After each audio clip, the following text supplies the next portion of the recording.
So I want you to talk to us about the remarkable achievements recorded in the last 1 year in regards to your administration's rescue mission agenda. Thank you very much for that. Let me just give you a brief history of what we inherited as a state. We inherited a very, very empty treasury with a backlog of 4 months' salaries of Zamfara state workers. We're able to settle that. We're able to settle 1.3 billion NACO. We're able to settle 1.6 billion YA. We're able to settle 1.6 billion KETCO because when we took over, almost all the ministries, including Government House, were disconnected from electricity. For 5 to 9 months, there was no single drop of water in the capital. And we're able to solve that in just 5 days after assuming office.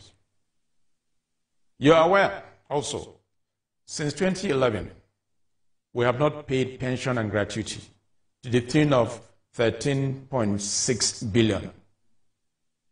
Guess what? We have already cleared about 9 billion as at today.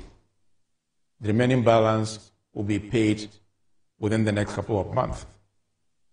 Now, if you look at education also, the structures in place, what we inherited was in a bad stage.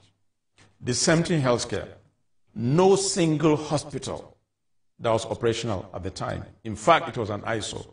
We're able to fix so far about 6 hospitals across the local government and fully equipped with modern technology.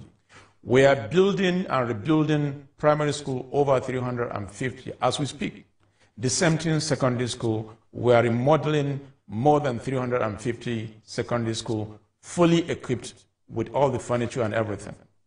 You know, because if you look at the history of Zamfara State, we've always been at the bottom, just like that letter Z. But we're trying to change the narrative. And I'm happy we're doing that. And guess what? We're doing this with the meager resources that we're getting from FAC allocation. What we're able to do also is to block all the leakages. Prior to this, our IGR in Zamfara State was just under 90 million. And that 90 million, 90% was payee. We're able now to move our IGR from 90 million to at least 1.2 billion.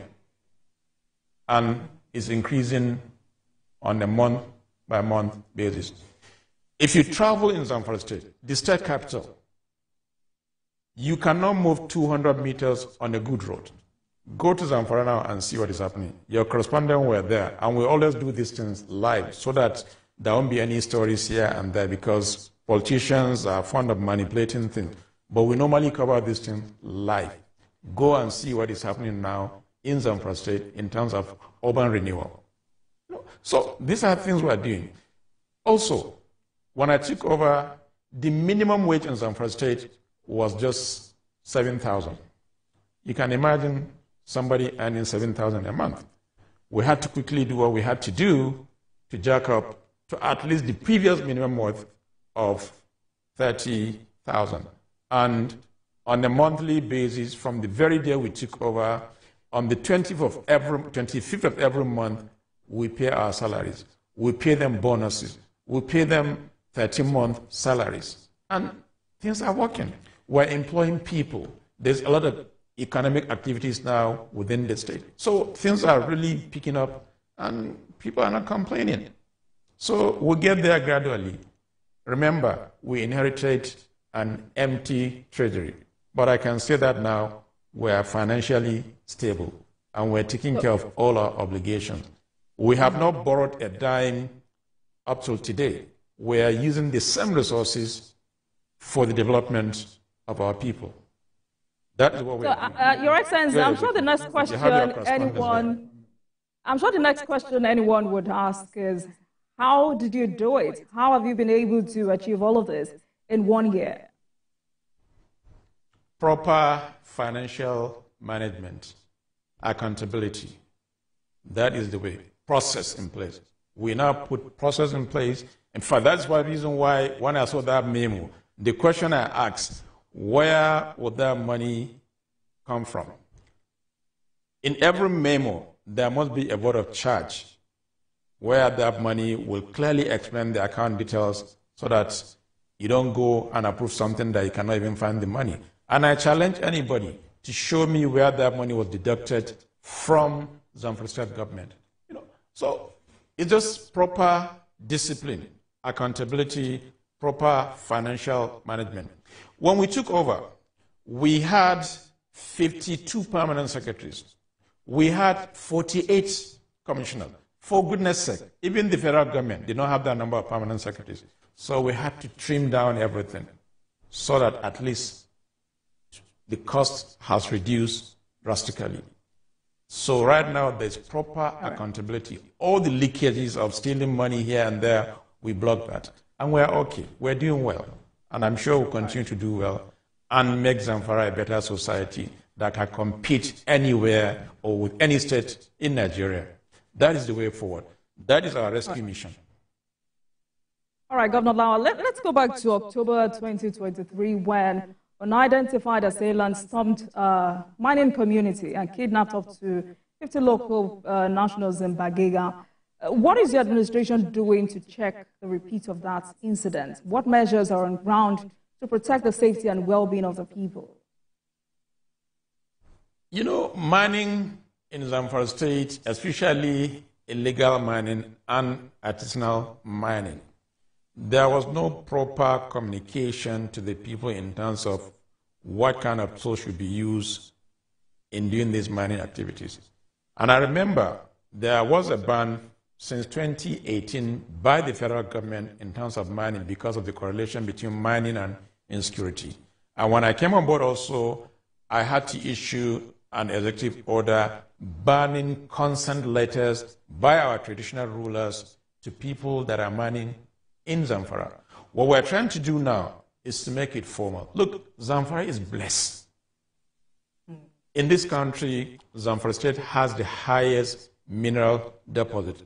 Name it gold, lithium, copper. It's there. But what is the advantage of all this to a common man in Zamfara State? The answer is nothing.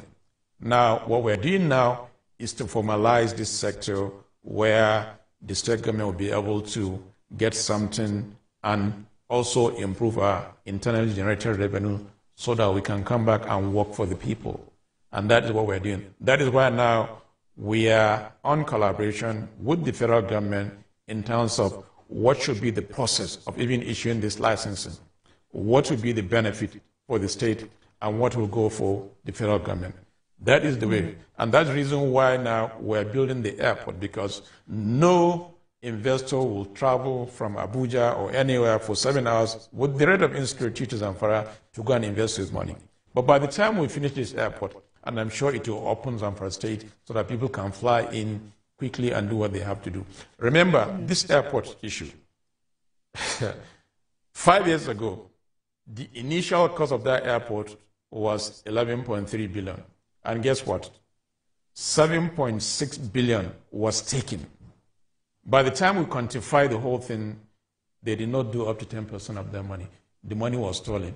We complained to EFCC, and we're still waiting for EFCC to get that money from the previous government. Your Excellency, still about mining.